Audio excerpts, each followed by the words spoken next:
Les gars, il se passe actuellement quelque chose sous nos yeux qui risque de poser problème à pas mal de personnes sur les marchés des cryptos. S'ils ne font pas assez attention, ça pourrait ruiner pas mal de personnes. Alors aujourd'hui, il faut absolument que je vous parle de cette énorme manipulation qui est en train de se dérouler actuellement sous nos yeux. Mais par contre, bien sûr, si vous y êtes préparé, eh bien vous pourrez y faire face et potentiellement en profiter également. Alors je vais tout vous expliquer au cours de cette vidéo. Restez donc dans les parages, je vais vous parler de mes trades bien entendu. Beaucoup d'entre vous m'ont demandé quelle sera la prochaine étape dans ma stratégie. Comment je compte gérer tout ceci? Bien sûr, j'ai des actions également, j'ai mes stratégies de trading, j'ai réalisé des gains absolument incroyables dernièrement sur le Bitcoin, Ethereum et Solana. Donc je vous donnerai toutes les informations nécessaires dans cette vidéo. Je vais vous update au sujet de tout ce que vous devez savoir. Alors restez avec nous du début jusqu'à la fin pour toutes ces infos. Alors bienvenue à tous, je m'appelle Maxime et je vous apporte chaque jour des nouvelles vidéos en français sur les marchés. Si vous êtes nouveau sur cette chaîne, alors soyez sûr de vous abonner et d'activer la cloche dès maintenant. Alors, pour commencer avec l'analyse technique, comme toujours, le Bitcoin a poursuivi sa progression. On a eu une chandelle verte absolument spectaculaire. Regardez, cette chandelle toute seule a enregistré une hausse de 9,1%. Si on considère l'ensemble de ce mouvement depuis environ les 62 000 $, le 17 août dernier, soit il y a 4 ou 5 jours seulement, c'est vraiment ça le plus fabuleux, eh bien la progression est de 27% pour le Bitcoin, ce qui est juste absolument incroyable. Même chose si vous prenez l'Ethereum, cette fois-ci 37%. Si vous prenez Solana, on a 39% ici sur le sommet.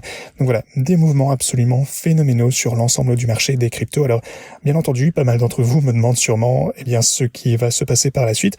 Est-ce que cette hausse risque de se poursuivre? Peut-être atteindre de nouveau les 120 000 $? Allez, au time high jusqu'à la semaine prochaine, qui sait? Quel sera le prochain mouvement majeur? Est-ce qu'on risque de repartir à la baisse? Eh bien, voilà un truc important. Si on prend du recul, si on dézoome un petit peu, eh bien, vous pouvez constater que cette progression est considérable. Je reste bien sûr convaincu que le bottom, bon maintenant, je pense que ça ne fait pas photo, le bottom était aux 58 000 $. Mais comme je vous le répète, on est toujours préparé pour de la volatilité. Si vous regardez où on se trouve actuellement, eh bien, vous pouvez constater une forte hausse. On a déjà connu cependant un pullback jusqu'aux 76 600 $. Alors, ça pour le coup, c'est vraiment important. Une chose qui a du poids, c'est que le Bitcoin respecte toujours mes niveaux de support et résistance. Comme vous pouvez le voir, on est descendu directement jusqu'au support ici. Les acheteurs sont en train actuellement de défendre cette zone. Les bulls tentent de conserver ce support et ça c'est positif. Je pense qu'il y a quand même pas mal de chances qu'on puisse se faire maintenir à ce niveau. Si ce n'est pas le cas, on a également un nouveau niveau de support important, 71 500 $. Alors ceci dit, si je prends du recul, est-ce que j'exclus une nouvelle rechute potentiellement jusqu'à ce niveau de support pour le Bitcoin? Non, c'est tout à fait possible. Vous le savez, rien ne monte ni ne descend jamais en ligne droite. Mais je pense qu'en général, on va de toute façon progresser. Cependant, si on a une nouvelle rechute, par exemple jusqu'à la boîte orange, eh bien je m'attends à un rebond, à une nouvelle hausse à partir de là. Donc, en résumé, même si il y a tout de même des points très importants à prendre en compte, et je vous parlerai de ceci plus en détail plus tard, mais quoi qu'il en soit, la situation est beaucoup plus bullish qu'il y a quelques jours seulement. Sur les graphiques, ce repli actuel ne me fait pas changer d'avis. Je reste convaincu qu'on est maintenant en train de recommencer à marcher haussier. Bien entendu, il faut être attentif au pullback et savoir gérer ça. Bien entendu, ne pas se faire liquider, ce serait bête. Mais globalement, la tendance est à la hausse et c'est pour ça que grâce à mes stratégies de trading, eh bien, beaucoup d'entre vous, j'en suis super content, ont réalisé des gains incroyables au cours des quelques derniers jours et je pense que c'est vraiment ça qui rend ces stratégies aussi efficaces. En fait, il n'est pas nécessaire d'anticiper le point bas ni le point haut parfaitement. C'est tout l'intérêt de ces bots de trading. Actuellement, le Bitcoin se situe aux 315 000, l'Ethereum aux 216 et Solana à près de 200 000 $ de ce côté. Donc voilà.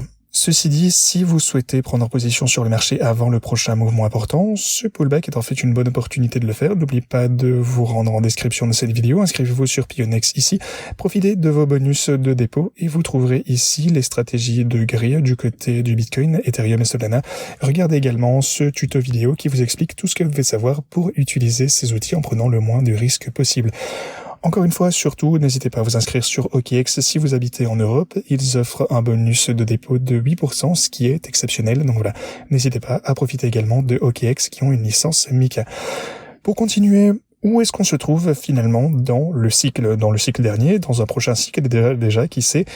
Eh bien, lors des 2 derniers cycles, ce qu'on a pu constater, c'est que à partir d'un bottom jusqu'au creux suivant, il s'est écoulé exactement, enfin non, pas exactement, environ 1428 jours, donc jusqu'à ce qu'on ait eu le prochain bottom. Ensuite, on a eu 1435 par la suite, comme vous pouvez le voir juste ici. Donc, encore une fois, d'un bottom jusqu'au bottom du cycle suivant. Vous pouvez voir que pour ce dernier, alors on a eu relativement la même chose. Il nous a fallu 1421 jours supplémentaires pour former le bottom suivant. Donc voilà, ça c'est une information que je vous ai déjà partagée, je vous ai déjà montré ce genre de graphique, et c'est pour ça que j'évoquais une échéance approximative vers la fin de l'été, peut-être la fin de septembre, voire octobre. À partir de ce moment-là, en tout cas, selon moi, il était fort probable que la tendance ne reparte à la hausse.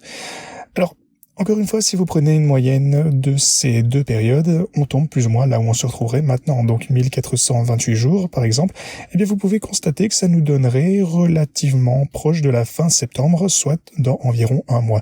Alors, est-ce que je vous dis qu'on va nécessairement atteindre un nouveau bottom parce qu'on a encore un mois avant d'atteindre le nouveau creux? Non, je ne pense pas qu'on va former un nouveau creux en septembre. Mais voilà, je pense qu'un fort élan haussier devrait revenir sur le marché par la suite. Peut-être que maintenant on va majoritairement se consolider jusqu'à peut-être la période plutôt propice à une hausse. De plus, je voulais vous montrer une autre configuration qui est extrêmement claire. Premièrement, si vous regardez les moyennes mobiles, eh bien vous pouvez constater qu'on a franchi à la hausse la moyenne mobile de 200 jours, la ligne verte ici. On n'a pas réussi à la franchir en mai 2026 et en fait on ne l'avait pas dépassé depuis novembre de 2025, et ça pour le coup c'est un excellent signe et c'est souvent un bon indicateur d'un marché haussier. La hausse a du potentiel et devrait se poursuivre, et elle a beaucoup plus de conviction que les mouvements précédents. Deuxièmement, si vous regardez la configuration de ce graphique, eh bien on observe généralement une cassure à la hausse à partir de la moyenne mobile de 50 semaines, la ligne bleue ici, et c'est ça qui a confirmé le marché haussier dernier. Ensuite on a continué à progresser par la suite. Vous pouvez le constater juste là également, donc on l'a franchi lors du troisième cycle également. Tout ça pour dire donc où se trouve-t-on maintenant? Eh bien actuellement, la moyenne mobile de 50 semaines, la ligne bleue, se situe aux alentours des 81 000 $. Alors ça, c'est un niveau qui est extrêmement proche de là où on se trouve actuellement. C'est fou de se dire ça alors qu'on était aux 60 000 la semaine dernière. Mais bref, si on dézoome, regardez à quel point on en est proche. Alors encore une fois, si vous prenez les cycles précédents, donc notamment les points de franchissement ici, eh bien ça pourrait nous indiquer que si on franchit à nouveau ceci au cours de la même période, donc disons peut-être en septembre, novembre, eh bien la moyenne mobile de 50 semaines se situerait peut-être aux alentours des entre 62 et 80 000 $, même si c'est une grosse fourchette, selon la réaction actuelle du prix. Donc voilà, c'est important de prendre note de ceci. Bien entendu, on observe actuellement une forte dynamique haussière et on pourrait potentiellement venir toucher cette moyenne mobile bientôt. Autre chose que je voulais partager avec vous, c'est une importante manipulation qui est en cours sur les marchés. Au cours des 24 dernières heures, les positions short ont été explosées avec un montant d'1 milliard de $. Cependant, les positions longues se font également liquider, et c'est ça la volatilité qui fait mal. Sur les 24 dernières heures, vous pouvez constater 80 millions de dollars en position longue sur le Bitcoin, et on a également 867 millions de dollars en position short, mais presque du 50-50. En fait, le montant de liquidation est équivalent pour les positions longues et short alors qu'on ne fait que monter. Donc, ça vous indique que quelque chose de relativement inhabituel est en train de se passer sur les marchés, et il faut absolument qu'on soit conscient de ceci pour ne pas se faire avoir nous-mêmes. Les manipulateurs, les whales, les plus gros investisseurs vont tenter de profiter de la hausse actuelle pour que les gens prennent des mauvaises décisions.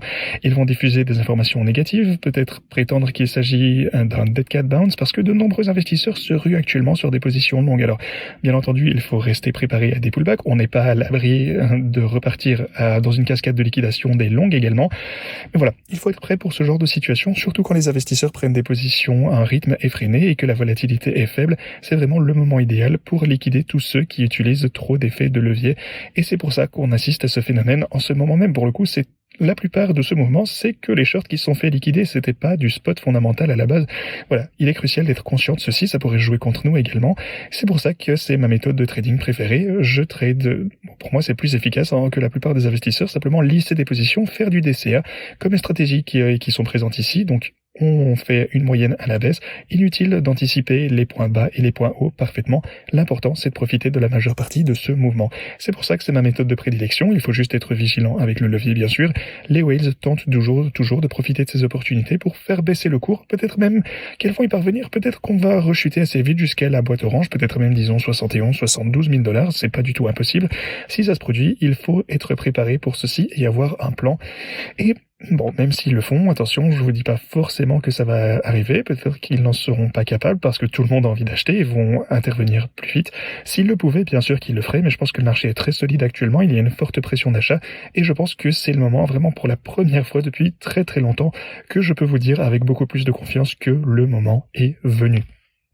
Quoi qu'il en soit, préparez-vous tout de même à de la volatilité. Bien sûr, la hausse va être progressive. On ne va pas continuer sur le même rythme qu'au dernier jour. Sinon, les marchés traditionnels ont connu une légère baisse. Ça pourrait un peu jouer contre nous. Par contre, regardez la belle montée de l'or ici.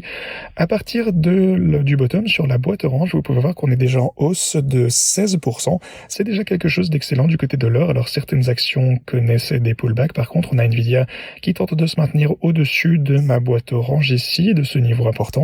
Donc voilà. On garde un œil attentif là-dessus, bien entendu, mais voilà, concernant les actions, vous le savez, je continue simplement d'en accumuler davantage. Je reste convaincu que leur potentiel de croissance est intéressant.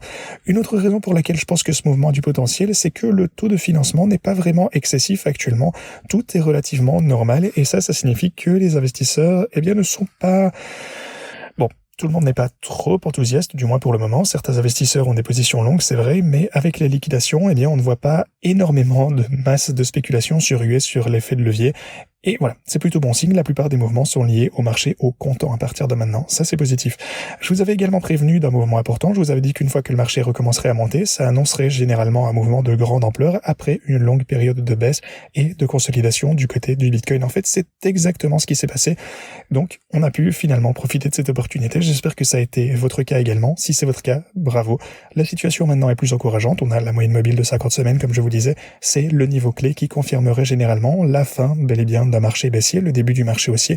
Donc voilà, on va continuer à garder un œil là-dessus. Sinon, beaucoup de personnes parlent du RSI sur l'indicateur journalier. Il vient d'atteindre un pic, c'est vrai. Bon, on a eu un petit pullback, donc peut-être qu'il est mis à jour maintenant. Je vous invite à aller voir.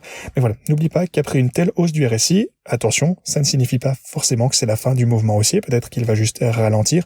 On l'a déjà constaté à plusieurs reprises. De toute façon, regardez ça. Le RSI, par exemple, juste ici, est monté à un niveau extrêmement élevé et pourtant, la hausse a pu se poursuivre. En fait, dans de nombreux cas où le RSI atteint un niveau aussi élevé, le mouvement haussier a eu tendance à se poursuivre. Voilà. Quoi qu'il en soit, je continue à vous tenir informé à ce sujet. J'espère que vous avez apprécié cette vidéo et moi je vous dis à la prochaine.